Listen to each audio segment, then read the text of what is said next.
They told me I was being difficult, as if boundaries were a personality flaw. I still remember the sound of my son's voice that evening, measured, tired, rehearsed. He spoke like someone managing a complaint, not addressing his mother. I was sitting at my kitchen table, the same one where I had once helped him with his algebra, the same one where I had baked the birthday cakes he used to request in the shape of dinosaurs, before time and adulthood turned me into an obligation. His tone was polite, which made it worse. He said that Rachel, his wife, felt uncomfortable around me, that I made her feel judged. I had smiled when he said it, because it was absurd to imagine that the woman who had welcomed her into this family could be considered a threat. But I didn't laugh. I asked him quietly what exactly I had done.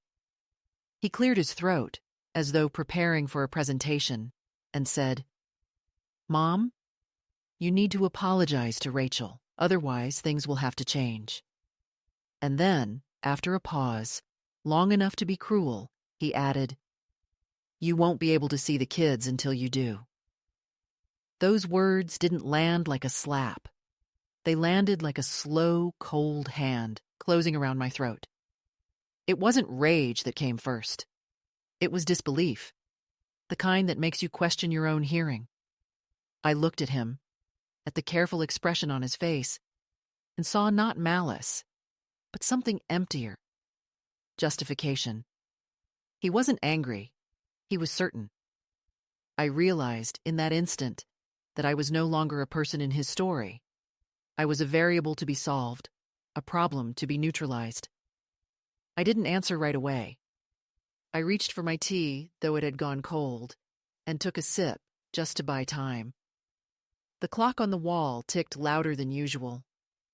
Outside, a car passed slowly, its headlights sliding across the window like pale water. I thought of all the times I had kept silent for the sake of peace. The holidays where I cooked for 20 while everyone else scrolled through their phones. The moments when Rachel's sharp remarks about my old-fashioned views were disguised as humor. The quiet erasures of me that happened one social event at a time. None of it had ever been enough to make me resentful. I had learned early in life that resentment is just energy wasted on people who don't listen. But this was different. This was a transaction. My presence had become conditional. Apology for access. Submission for affection. I set the cup down carefully so he wouldn't see my hand trembling. I asked him what, exactly, I was apologizing for. He hesitated, then said, "For making her feel unwelcome."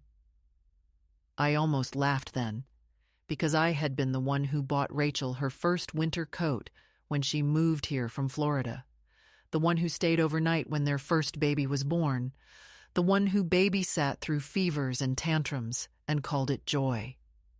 If that was unwelcome, then what did welcome even mean? He went on, talking about moving forward, about healthy boundaries, about how everyone just wanted harmony.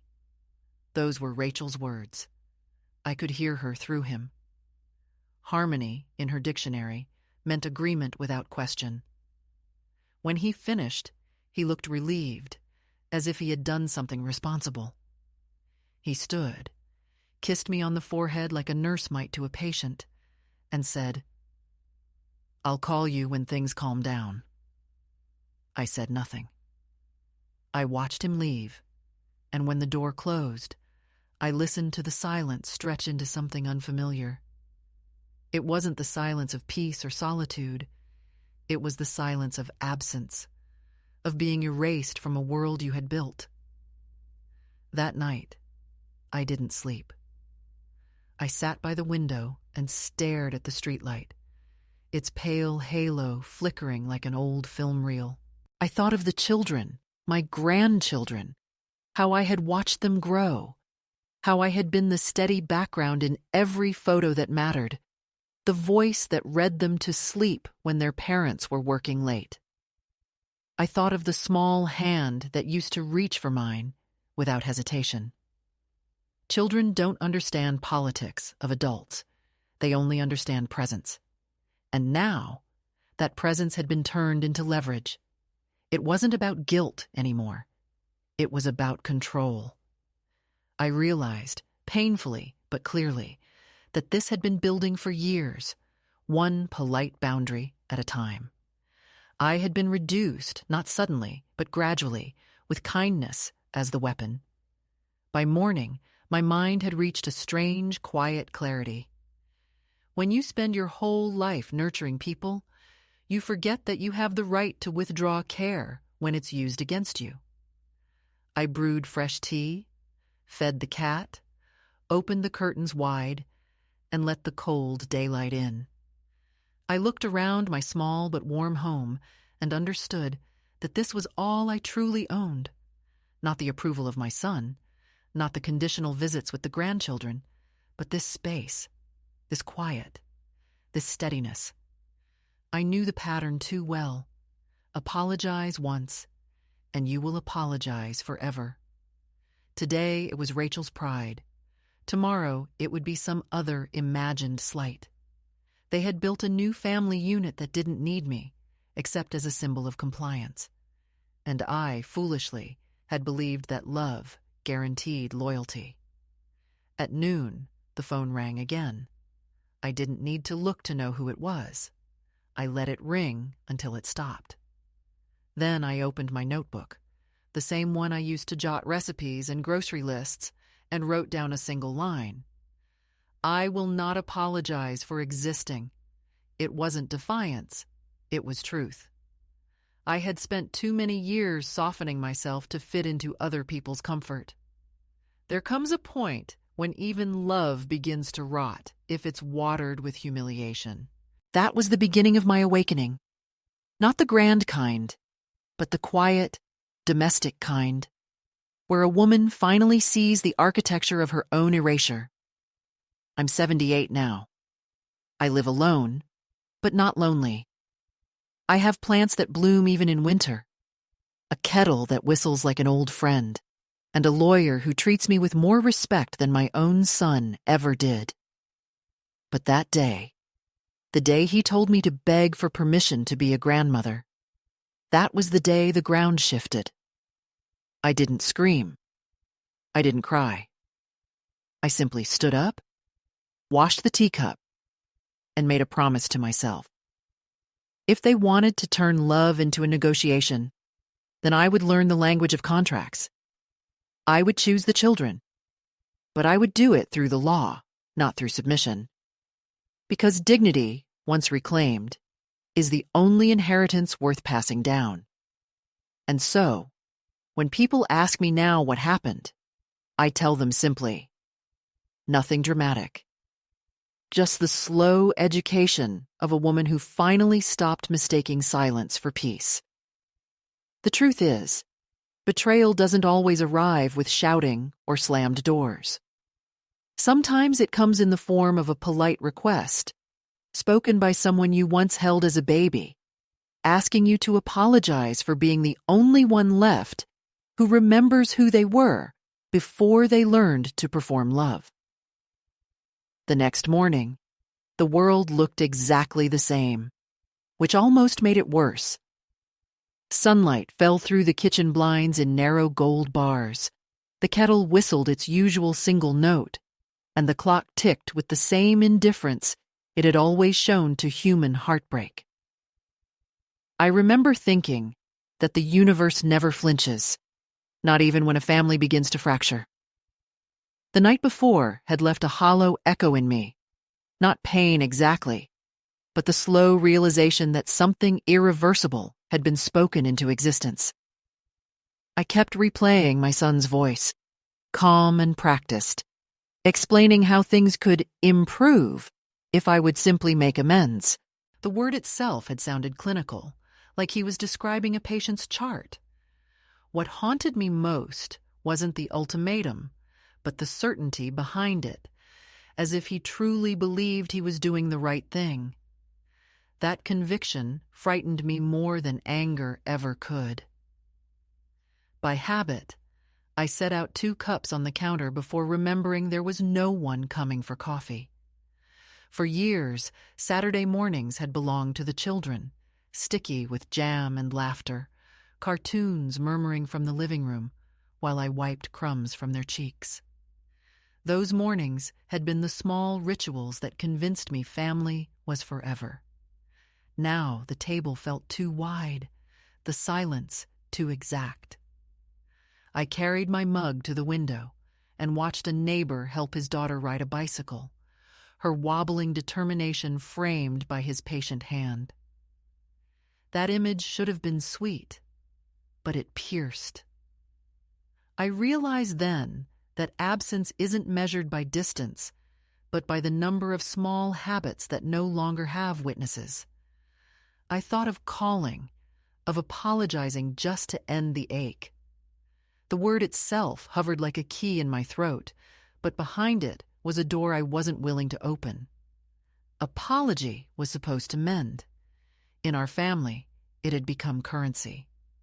I had given enough of myself in the currency of silence. My husband, before he passed, used to say that truth is the only inheritance worth leaving behind. At the time, I thought it was a poetic way to excuse his bluntness. Now I understood. The truth was simple. I had not been cruel. I had not been unkind. And yet I was being asked to carry the burden of someone else's insecurity. If I agreed once, it would become the pattern of the rest of my days. Sometime before noon, I put on my coat and left the house. I didn't have a destination in mind. The cold air was sharp enough to make me feel awake. I walked through the park where I used to take the children to feed the ducks, and though the benches and pond were the same, the scene had changed completely because I was now invisible within it. A young couple passed me, the woman pushing a stroller, the man scrolling through his phone. And I thought about how easily generations replace one another. I wondered if my son had already rewritten the story of who I was, the way people rearrange photographs on a shelf until the past looks cleaner. At the far edge of the park stood a row of small offices, one of those practical buildings where accountants, dentists, and lawyers share the same beige corridor. I don't remember deciding to go inside. My feet simply carried me there, as though my body had made the decision my mind was still resisting. I stopped before a door with a small brass plate that read, "Family Law, Consultations by Appointment." Through the glass, I could see a woman my age in a gray sweater sorting papers. I almost turned away, embarrassed by my own impulse. But then I thought of those children, of the years I had given freely, of the ease with which love had been replaced by conditions. I stepped inside. The woman looked up and smiled with the gentle precision of someone used to strangers on the verge of tears. "Can I help you?" she asked. I nodded, though I wasn't sure what help even meant. "I'm just looking for information," I said. She gestured toward a chair and waited while I sat down, my gloves still on because I didn't trust my hands not to tremble. I told her the broad outlines, that my son's family had decided to limit contact, that I didn't want to cause trouble, but I needed to understand what rights, if any, a grandmother still had in the eyes of the law. She listened without interrupting, taking notes in tidy handwriting. When I finished, she said quietly, "You're not the first mother to sit in that chair." That sentence released something inside me, a slow exhale I hadn't realized I'd been holding. She explained that in some cases, the courts recognized the importance of maintaining bonds between grandparents and children, that sometimes the law saw what family sentiment refused to see. I left with a small stack of pamphlets and her card, but more importantly, with the faint hum of possibility. Not vengeance, not defiance, just the idea that I wasn't powerless. Walking home, the sky had changed color. The late afternoon light was bruised purple, and the wind carried the smell of rain. I felt strangely lighter, though nothing practical had changed. Perhaps clarity itself is a kind of nourishment. When I reached my street, I saw that the mailbox was still empty, but I checked it anyway out of habit. I realized that habit was what kept most women my age captive. The habit of waiting for reconciliation, for permission, for a call that never came. That evening, I wrote another line in my notebook. Knowledge is the opposite of fear. Over the next few days, I found myself reading the legal leaflets with the same focus I used to reserve for novels. The language was dry, but between the lines was an invitation to stand upright again. It spoke of documentation, of petitions, of quiet strength disguised as paperwork. I imagined the faces of the children when they saw me again, not as someone restored by grace, but as someone who had never disappeared. The idea did not feel like rebellion. It felt like oxygen. Then, a week later, an envelope arrived. My son's handwriting on the front. Neat, masculine, impersonal. Inside, a short letter asking me to reconsider making this a legal matter. He wrote that they wanted space and that escalating things would only hurt everyone. I read it twice and folded it carefully. The irony was sharp. He spoke of escalation as if I were the one holding power. I placed the letter beside the pamphlets on the kitchen table, and the contrast between the two stacks was almost poetic. Emotion versus structure. Guilt versus reason. That night, as I turned off the lights, I understood that this was the real turning point. The catalyst wasn't his threat or my pain. It was the realization that I had finally stepped out of the story they'd written for me. I would not beg to be let back in. Love that demands humiliation is not love, and peace that requires silence is not peace.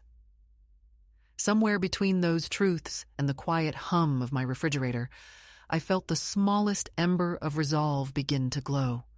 It didn't roar, it didn't even flicker wildly, but it was steady. And I knew that once a woman finds steadiness after being told to bow, there's no ultimatum on earth that can make her bend again. The days that followed moved like thick honey, slow and sticky, each hour clinging to the next in a kind of suspended uncertainty.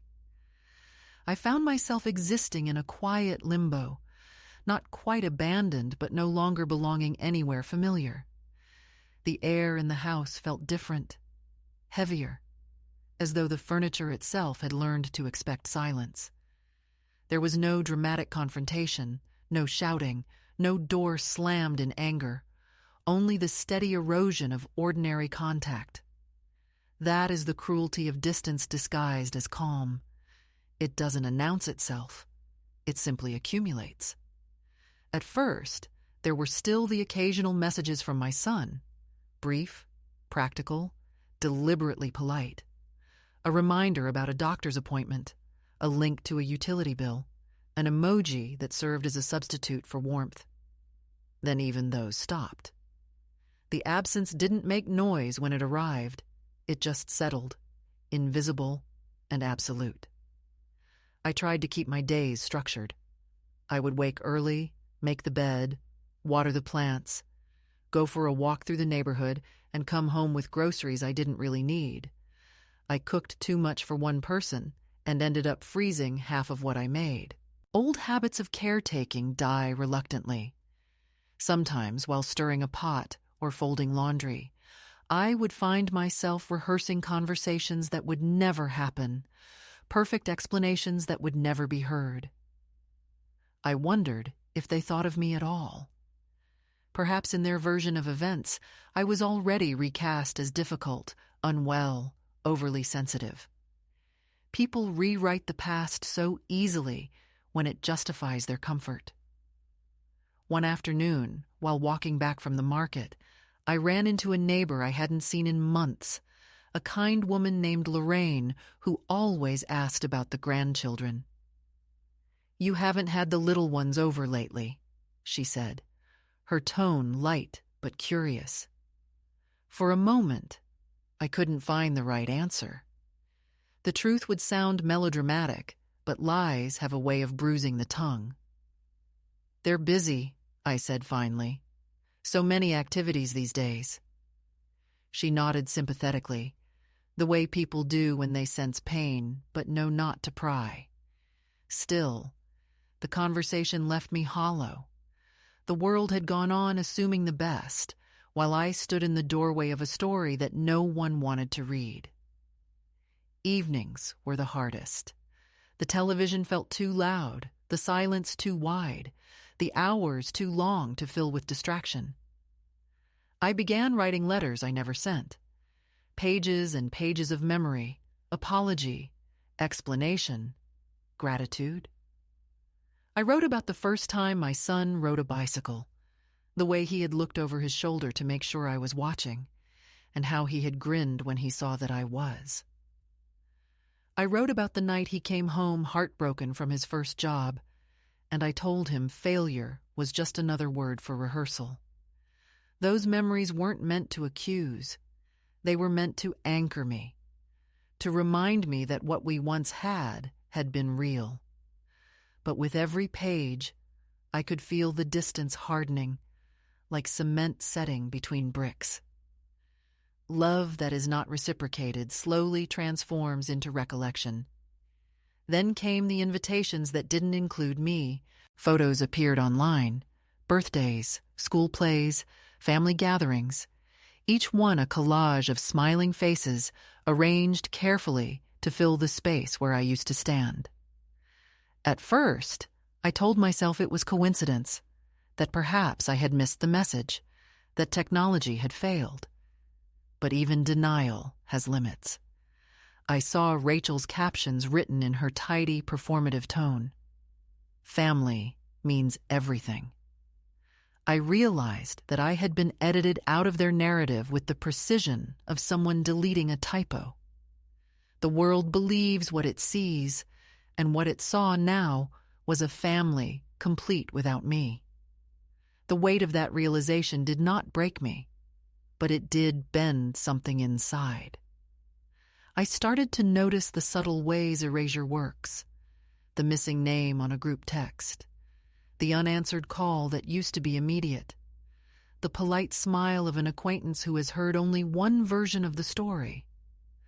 I discovered that exile, when performed with civility, can almost look like maturity. That discovery frightened me, because it meant that cruelty could wear the mask of reason. Yet within that awareness, a new kind of strength began to germinate, fragile but real. I understood that I could not control how they saw me, but I could decide how much space their judgment would occupy inside my mind. One night, after a long bath and a glass of cheap wine, I looked at my reflection and said out loud, "You are not the villain of this story." The sound of my own voice startled me. It had authority, a steadiness I hadn't heard in years.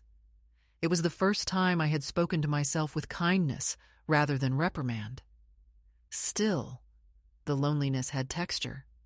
It filled the house like fog. I started volunteering twice a week at the local library, shelving returned books, mostly to hear human voices again. The librarians were young and hurried, polite, but detached. They didn't ask about my family, and I was grateful. I found comfort in order, alphabetized titles, neat stacks, the soft thud of a book closing. There was a strange intimacy in touching pages handled by strangers, a reminder that stories continue even when readers change. One afternoon, while sorting the donation bin, I found a copy of a children's book I used to read aloud to my grandson, A story about a bird who forgets how to fly and learns again by watching the clouds.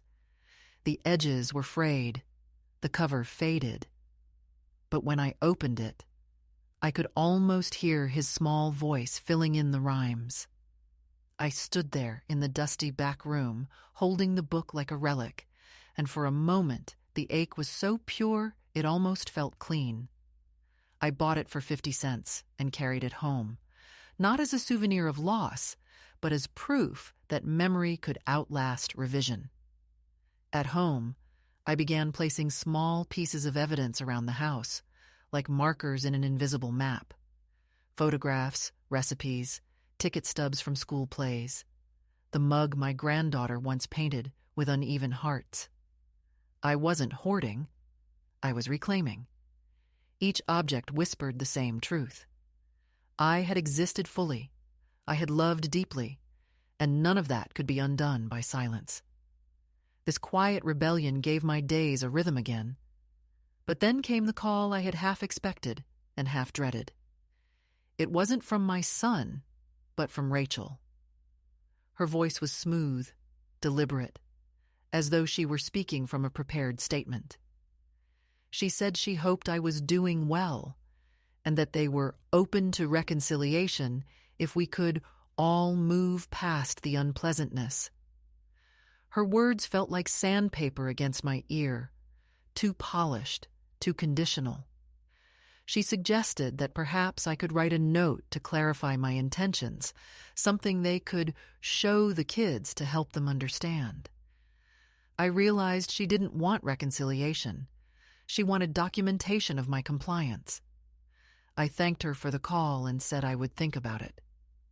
When I hung up, I sat for a long while in the stillness, the phone heavy in my hand. I understood that this was not an invitation back into the family, but a test of whether I could still be managed. That evening, I wrote another line in my notebook. Control wears the perfume of concern. It was the most honest sentence I had written in months.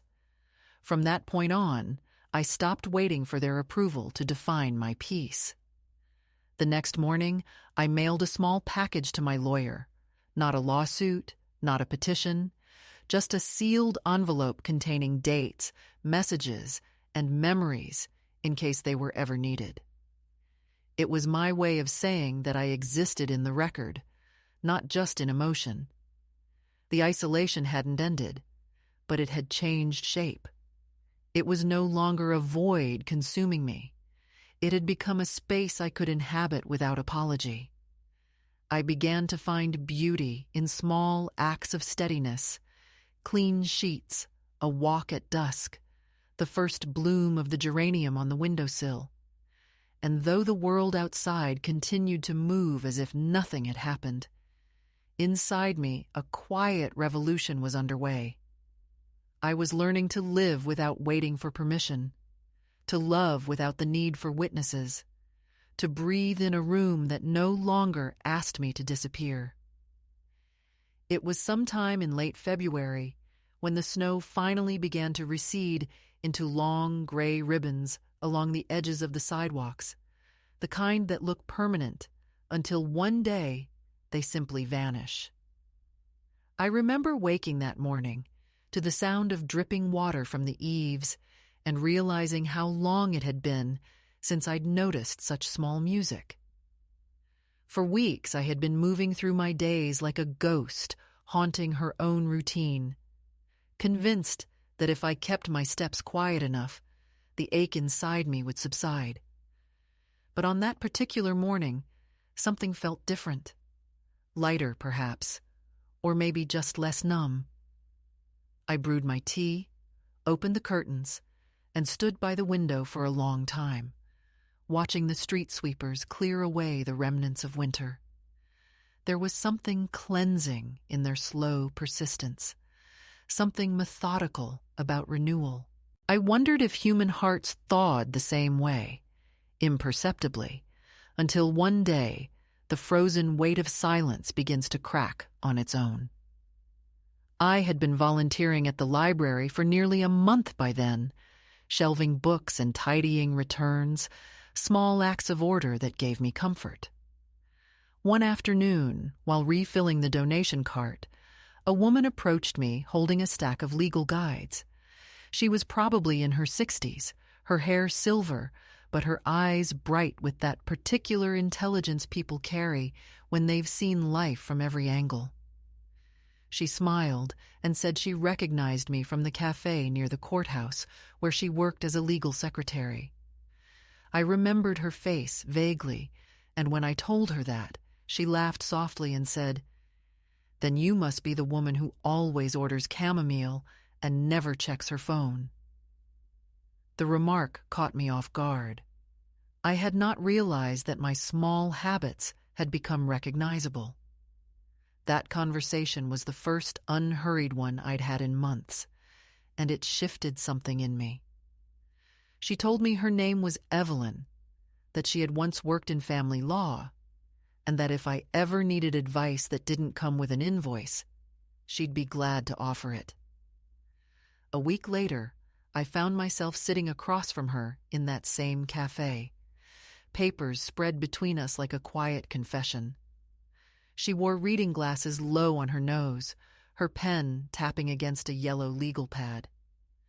I explained what had happened, carefully, fact by fact, avoiding the temptation to justify my own behavior.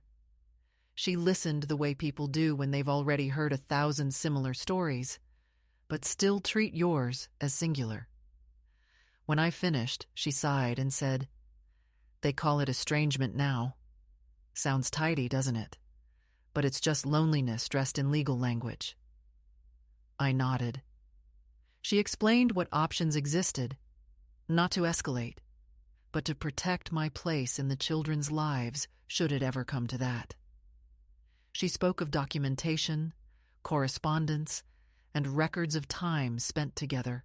Her tone wasn't encouraging or discouraging. It was steady, factual, and somehow that steadiness steadied me. Afterward, I walked home through the slush and thought about what it means to reclaim agency. For most of my life, I had believed that patience was the highest form of love, that endurance was proof of loyalty. But endurance without reciprocity is just another word for self-erasure.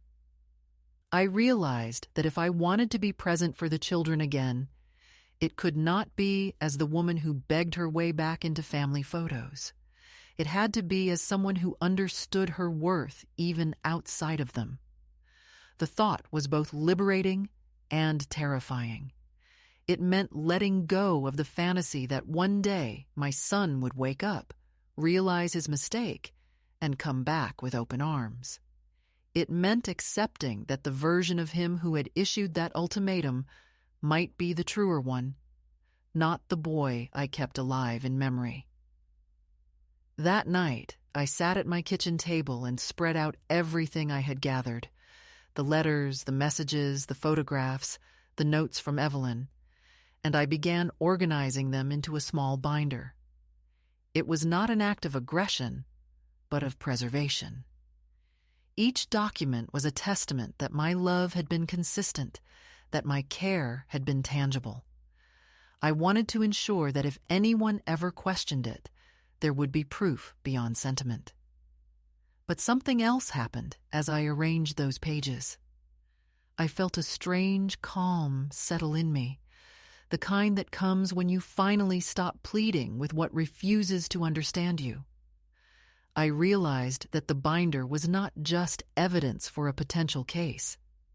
It was evidence for me, that my version of the story existed, that my memory had weight. Days grew longer, the air softened, and the light in the afternoons began to shift from white to gold.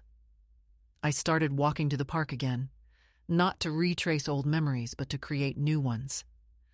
I would sit on the same bench near the pond where the ducks nested and read the paper aloud, as if someone were listening. It was a small ritual, almost foolish, but it reminded me that my voice still had purpose. Sometimes a passing child would smile or wave, and I would wave back. not because I mistook them for my grandchildren, but because they reminded me that affection can exist without ownership. One Sunday evening, I decided to call my sister in Maine, someone I hadn't spoken to in years. We had drifted apart after our mother's funeral, separated not by anger, but by inertia. She answered on the third ring, her voice warm with surprise.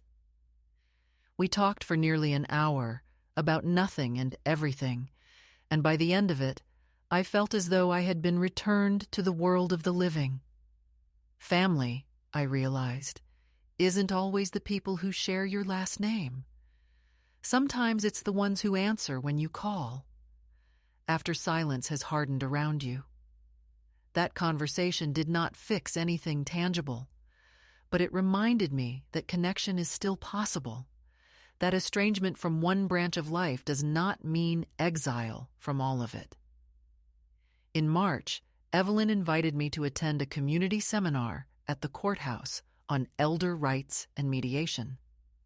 At first, I hesitated, worried that showing up might be seen as antagonistic if word ever reached my son.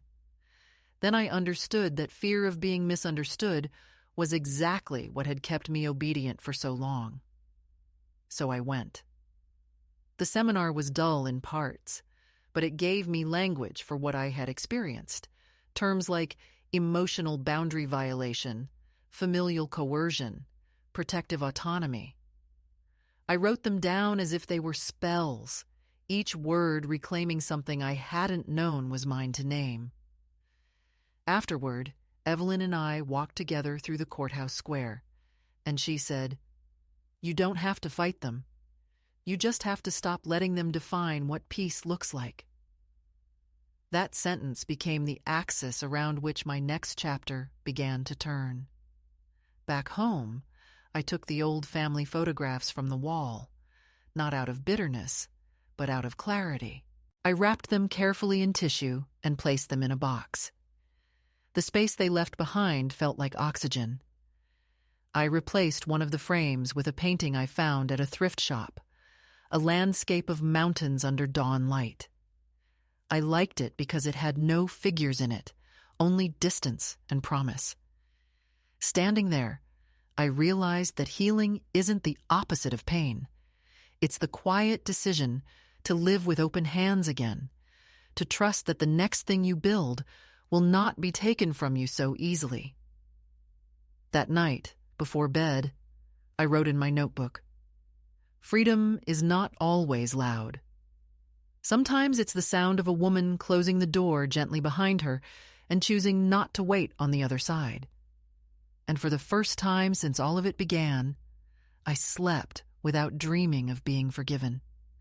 By the time spring unfurled itself fully, the rhythm of my days had become something stable, if not exactly joyful.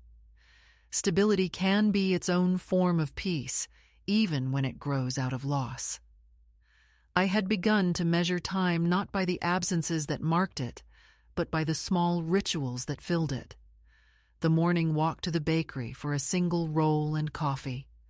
The letters from Evelyn with her looping handwriting full of underlined phrases, the way the afternoon light slanted differently through the kitchen window each week.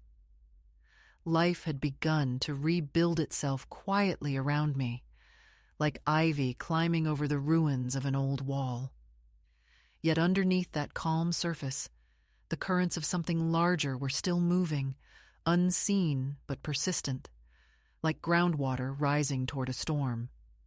It began with a letter. There is always a letter. It arrived in late April, printed on heavy paper, the kind meant to look official, as though weight could substitute for sincerity. The return address was a law firm in my son's city, and the first line began with a phrase I had come to recognize as a warning. "We are writing on behalf of our clients, Mr. and Mrs. Harlow." The language was careful and professional, filled with phrases like concern for your well-being and family reconciliation.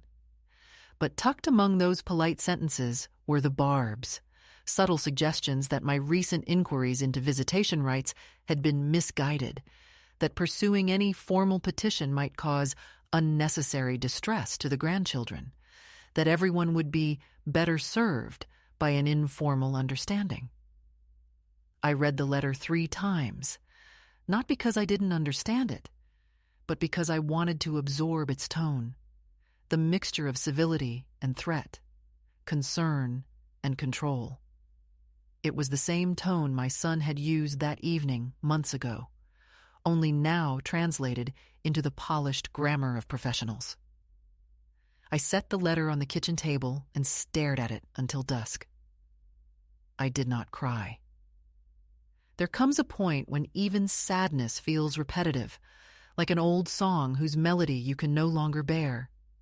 Instead, I brewed tea, poured it into my favorite mug, the one my granddaughter had once painted for me, the color faded now, and sat by the window. Outside, children were playing on the sidewalk, their laughter floating up in uneven bursts. For a long time I watched them and thought about how adults complicate what children understand instinctively. That love, when genuine, doesn't need contracts or apologies. Somewhere in the process of growing up, my son had learned to replace affection with management. And now, here it was in writing, a bureaucratic translation of love withheld. The next morning I took the letter to Evelyn. She read it carefully, frowning slightly, her pen tapping against the margin. When she finished, she looked up and said, "They're testing you. They want to see if you'll back down without a fight." The word fight felt too sharp in my mouth, but I knew she was right. She advised me to consult an attorney of my own, not to start a war, but to make it clear that I wasn't an easy target. That afternoon, I walked 2 blocks to a small office above a florist's shop, where a modest brass plaque read, "Helen Strauss, Family Law." The office smelled faintly of paper and lilies. Helen herself was in her 50s, brisk but kind, with that rare ability to make professionalism feel like protection. I told her everything, the ultimatum, the silence, the letters. She listened without interrupting, her eyes sharp but sympathetic. When I finished, she leaned back and said, "You've been more patient than most. Let's start by documenting everything." Over the following weeks, my life took on a strange dual existence. On the surface, I remained the quiet woman who volunteered at the library and baked scones for the neighborhood bake sale. But underneath, there was a growing steeliness. I learned how to keep copies of correspondence, how to log every missed visit, every ignored message. The process was tedious, bureaucratic, and profoundly empowering. For the first time in months, I wasn't simply reacting. I was acting, however cautiously. The paperwork itself became a form of defiance, a statement written in ink that I would no longer be erased so easily. Helen prepared the preliminary petition, carefully worded, devoid of emotion, just facts and requests. "We'll submit this only if necessary," she said. I nodded, knowing already that it would be necessary. Then, as if on cue, the past returned, wearing the mask of civility. One evening, in early May, the doorbell rang just after sunset. I wasn't expecting anyone. When I opened the door, Rachel stood there, elegant as ever, her coat draped over her shoulders like armor. For a moment, neither of us spoke. She smiled, the kind of smile that belongs in photographs but not in real life, and said, "I was nearby and thought I'd stop in." I stepped aside, gesturing her in, though every instinct in me wanted to close the door. She looked around the room as though taking inventory, her eyes landing on the framed painting I had hung in place of the family photographs. "New decor," she said lightly. "It suits you." She sat at the kitchen table without being asked, smoothing the sleeves of her blouse. "I wanted to clear the air," she began. There's been so much misunderstanding, and it's really affecting the kids." I said nothing, waiting. "They ask about you," she continued. "They don't understand why you're making things so complicated." I looked at her and said quietly, "I'm not the one who made a relationship conditional." She flinched, almost imperceptibly. "You have to understand," she said quickly. "David's just trying to protect his family. He feels you've been difficult." The word landed between us like a pebble in still water, small but expanding. "I see," I replied. "And you?" She hesitated. "I think you've let your pride get in the way of peace." There it was, the old accusation wrapped in new politeness. I realized then that she had not come to reconcile, but to confirm her dominance, to leave knowing she had delivered the final word. "Peace," I said slowly, "isn't the same as obedience." She looked at me, her expression flickering between pity and irritation. "You're making this harder than it needs to be," she said, standing. "You could still fix this." I almost laughed. Fix what? My own dignity? My unwillingness to vanish quietly? I walked her to the door. "I hope," I said, "that someday the children learn the difference between love and control." She didn't answer. The door closed softly behind her, but her perfume lingered like a memory that refuses to fade. That night, I couldn't sleep. I sat in the living room with the lights off, the house quiet except for the faint ticking of the clock. I thought about the generations of women before me who had been told to keep the peace at any cost. My mother, who apologized to neighbors who had wronged her. My grandmother, who once said, "Silence is a woman's armor." I understood then that what they had called armor was actually surrender. I wasn't judging them. I knew the world they lived in, but I also knew I could not live that way anymore. When the first light began to seep through the blinds, I felt something settle inside me. Not rage, but resolution. A week later, Helen filed the petition. It was a simple request for regular court-approved visitation, nothing more, nothing less. When I signed the document, I felt an unexpected calm, as though some invisible thread had been tied back to the real world. I wasn't naive. I knew it would cause uproar. But for once, I didn't care. I was no longer operating from fear. The following days brought what I expected: a series of sharp phone calls, emails filled with condescending warnings about family reputation and unnecessary conflict. Each message only confirmed that I had done the right thing. Power rarely yields without protest. Then, one morning in June, my phone buzzed with an unfamiliar number. I hesitated before answering. "Grandma?" The voice was hesitant, young, unmistakable. My oldest grandson. His tone trembled between loyalty and longing. He said he missed me, that things at home felt strange, that no one wanted to talk about me except in whispers. I told him I loved him, that none of this was his fault, that sometimes grown-ups confuse control with care. He didn't say much after that, but before hanging up, he whispered, "I'm glad you didn't give up." I sat for a long time after the call, tears running freely but softly. It wasn't triumph. It was grief mixed with gratitude. Even one unbroken connection can make a lifetime of pain worth enduring. The hearing was scheduled for late summer. I spent the weeks leading up to it in a kind of suspended focus, not anxious exactly, but hyper-aware of how fragile peace can feel when it finally begins to form around truth. Evelyn visited often, bringing files and laughter in equal measure. Helen prepared me for the practicalities: what to expect, what not to say, how to remain steady even if provoked.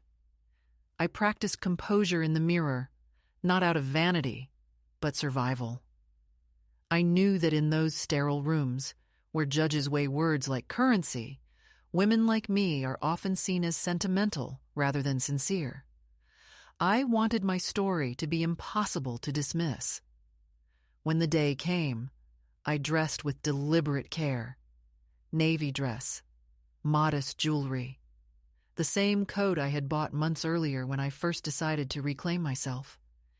In the courthouse lobby, the air smelled of coffee and nerves. Across the hall, I saw my son and Rachel speaking with their attorney. They looked composed, efficient, united. I felt no hatred, only distance, an expanse of years and misunderstandings that could not be crossed by apologies or rhetoric. When it was my turn to speak, I kept my voice steady. I didn't speak of betrayal or pain. I spoke of continuity, of children who deserve connection to their roots, of the right to love without permission. By the end of the hearing, the judge's words blurred into the hum of the air conditioning, but the verdict was clear enough. Limited visitation approved, supervised only for transition. It wasn't victory, but it was acknowledgement, and sometimes acknowledgement is the only justice the world offers. When I stepped outside into the bright afternoon, the air felt different, sharper, and cleaner. I walked slowly to the bus stop, the noise of the city rising around me like applause I didn't need to hear. For the first time in a long while, I wasn't waiting for anyone to tell me I had done the right thing. I already knew. That evening, I stood by the window again, watching the sky shift from blue to amber. The world looked exactly as it had months ago, yet everything within me had changed. I realized that survival doesn't always roar. Sometimes it signs papers in a quiet office. Sometimes it sits through an hour of questions. Sometimes it just keeps breathing when everyone expects you to crumble. The storm that had begun as an ultimatum had turned into something else entirely, a reclamation. And in that moment, I understood that the hardest part of freedom is not earning it, but learning to live without apology once you have it. The first official visit took place on an ordinary Saturday morning that looked so much like every other that it almost disguised its significance. The sky was pale, half silvered by early autumn light, and the air smelled faintly of apples from the nearby market. I remember standing in my kitchen, arranging the cups and napkins as though expecting guests for tea, though my hands trembled slightly each time they brushed the porcelain. After all the months of silence, of letters and hearings and restless nights filled with imagined conversations, the moment had finally arrived. I would see the children again, not as a supplicant begging to be allowed near them, but as a person whose presence had been recognized, even if only by law. It felt both monumental and painfully ordinary, like stepping back into a life that had never stopped moving in my absence. When the knock came, it wasn't my son's voice I heard first, but the sound of the children laughing as they struggled to remove their coats. The social worker accompanying them smiled politely, introducing herself in a tone that was professional, but not unkind. Behind her, the children stood uncertainly, taller than I remembered, their faces a mixture of curiosity and caution. For a moment, I couldn't speak. Time has a way of distorting memory. The people we love become preserved in still images, and when they finally move again in front of us, the shock of reality can be almost tender. I crouched down and said their names softly, one by one, as though reciting a prayer I had memorized long ago. They looked at me, hesitated, and then the youngest, my granddaughter, stepped forward and hugged me around the waist. The warmth of that small gesture broke something inside me that had been frozen for too long. We spent the next hour doing the simplest things, drawing pictures at the table, sharing cookies I had baked that morning, talking about their school and their friends. The social worker sat quietly by the window, making notes, but I barely noticed her. The room was filled again with the sounds that had once defined my world. Children's laughter, the scrape of crayons against paper, the rhythm of everyday affection. Yet beneath the joy there was a quiet ache, an awareness that this moment was fragile, that every smile was built on a foundation of paper and signatures. I found myself measuring each word, careful not to say anything that could be interpreted as provocation, yet trying to sound natural, not rehearsed. It was like learning a new language, one that required balancing truth with diplomacy, love with restraint. At one point, my grandson asked, "Grandma, why didn't you come before?" The question was so direct, so innocent, that even the social worker looked up from her clipboard. I took a breath and said gently, "Because sometimes grown-ups forget how to listen to each other. But I never stopped wanting to see you." He seemed satisfied with that answer, and for a moment his eyes softened in a way that reminded me of his father as a boy. I wondered if he would remember this conversation years from now, if he would one day understand the layers beneath it, the difference between distance and abandonment, between silence and choice. When the visit ended, the children gathered their drawings and waved goodbye. The social worker smiled again, saying the next date would be confirmed soon. After they left, the silence in the house returned with a gentler weight. It no longer felt like exile, but like rest after a long battle. I sat at the table, tracing the faint crumbs from the cookies with my fingertip, and realized that I was no longer angry. The anger had burned itself out somewhere between the courthouse and the front door, leaving behind something quieter, but more enduring, a kind of respect for myself that I had never known before.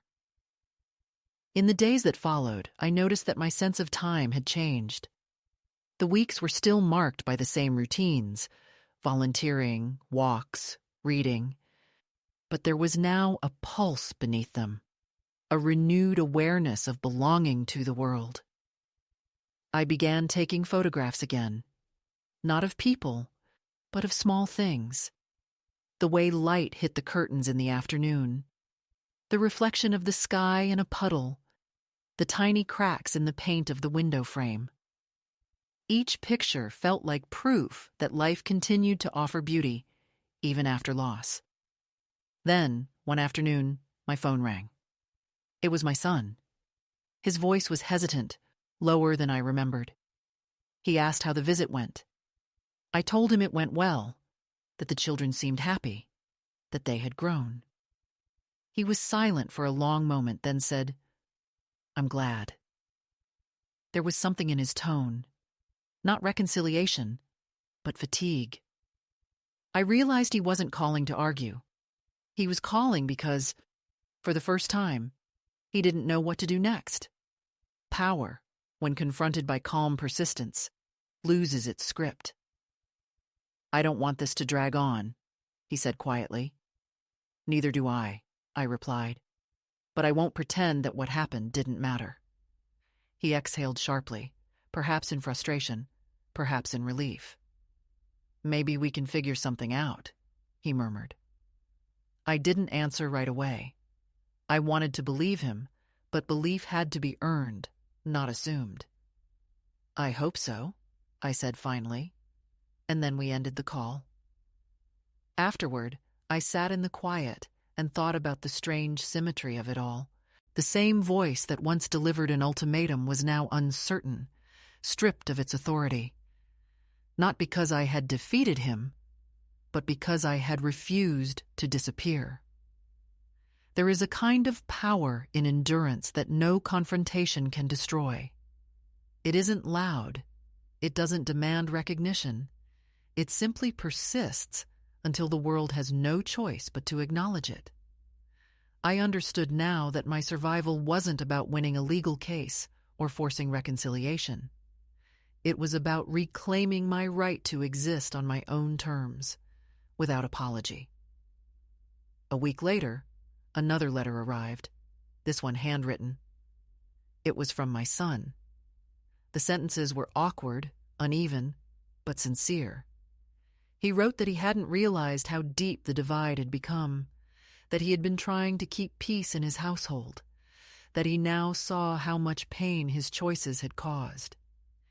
He didn't apologize in so many words, but the apology was there between the lines, unpolished and real.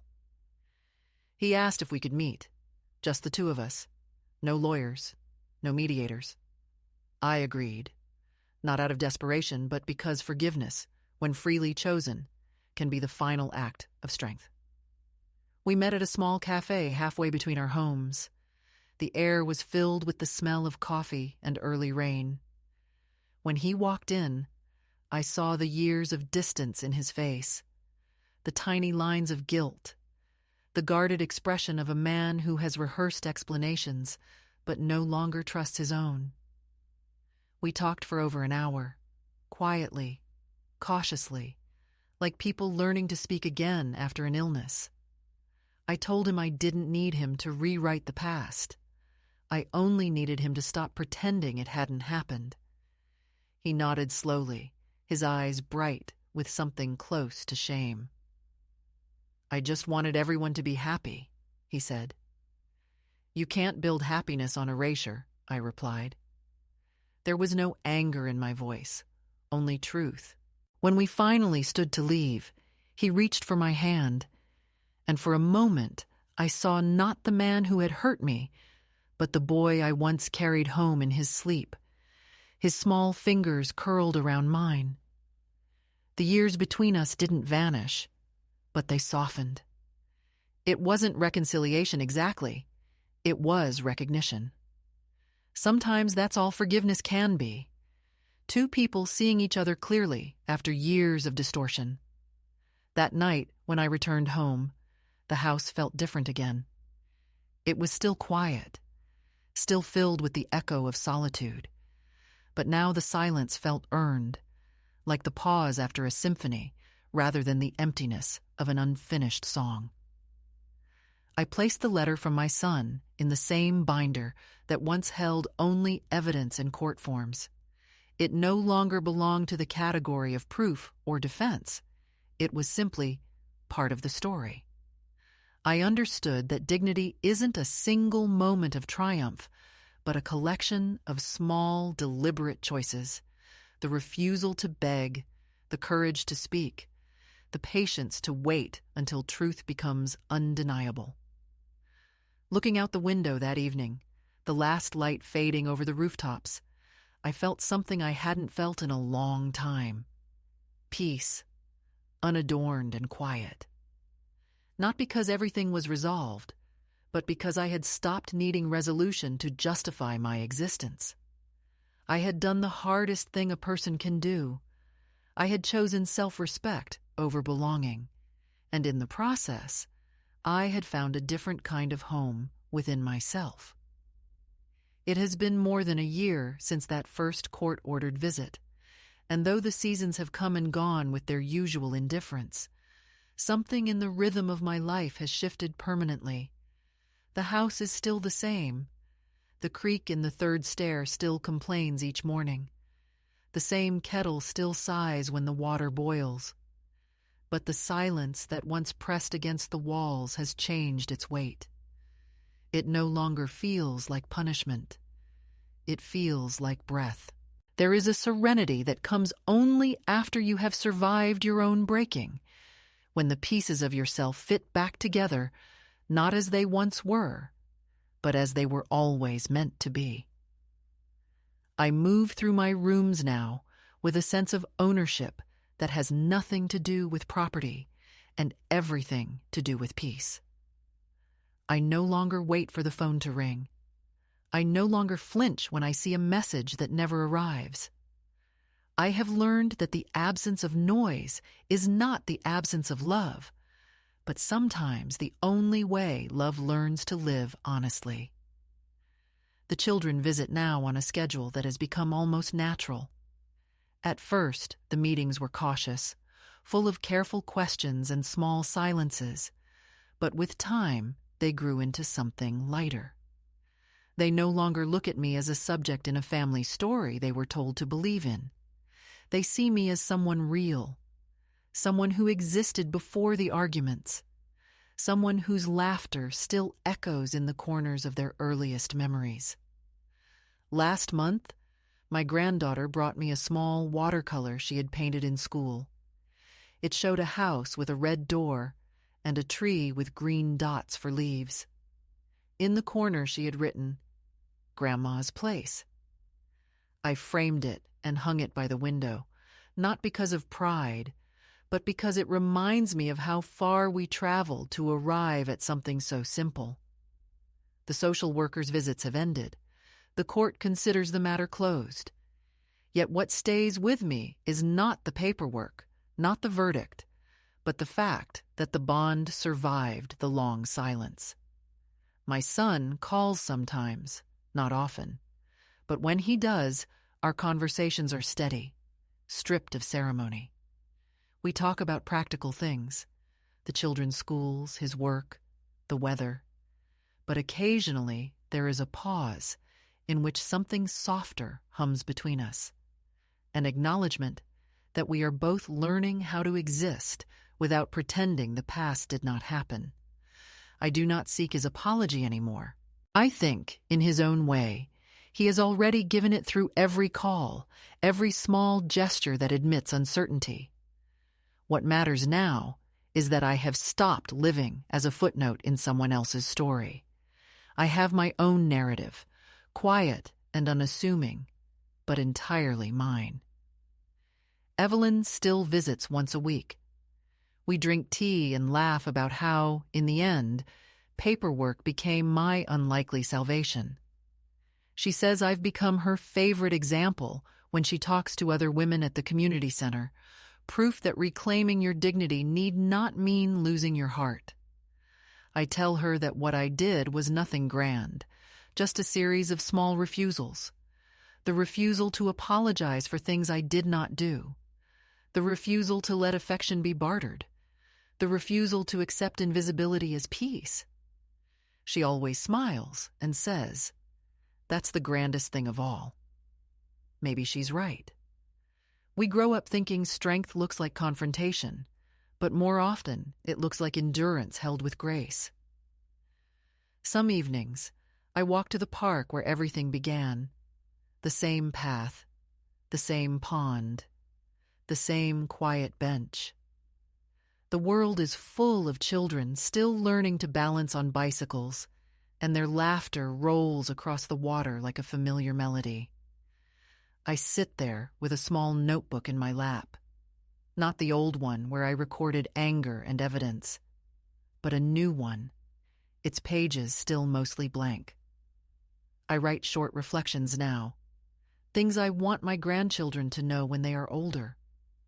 I tell them that love without respect is a cage, that silence is not always kindness, and that sometimes the most radical act a person can commit is to remain gentle in a world that mistakes gentleness for weakness. I don't know if they will ever read these words, but it comforts me to imagine that they might. Every so often, I receive a message from women I've never met, friends of friends who heard fragments of my story. They tell me they, too, were asked to apologize to keep a place at the table, that they, too, chose to step away instead of kneeling for forgiveness they did not owe.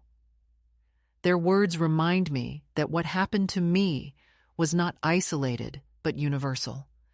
Another quiet chapter in the long history of women learning to define their worth. I write back to them always the same message. Do not rush to heal what others broke in you. Let the silence teach you what noise never could. I am 79 now. I have white hair that glows silver under morning light, and hands lined with years of care. I do not fear growing older.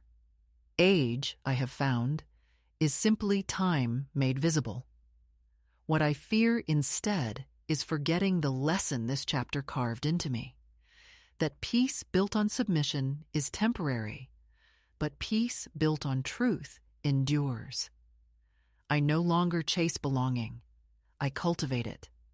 I no longer measure love by how tightly people hold on, but by how freely they let others be. Sometimes, in the quiet before sleep, I think of that first night when my son's ultimatum still rang in my ears. The woman I was then would not recognize the calm that fills me now. She would not believe that you can lose nearly everything that once defined you and still emerge more whole.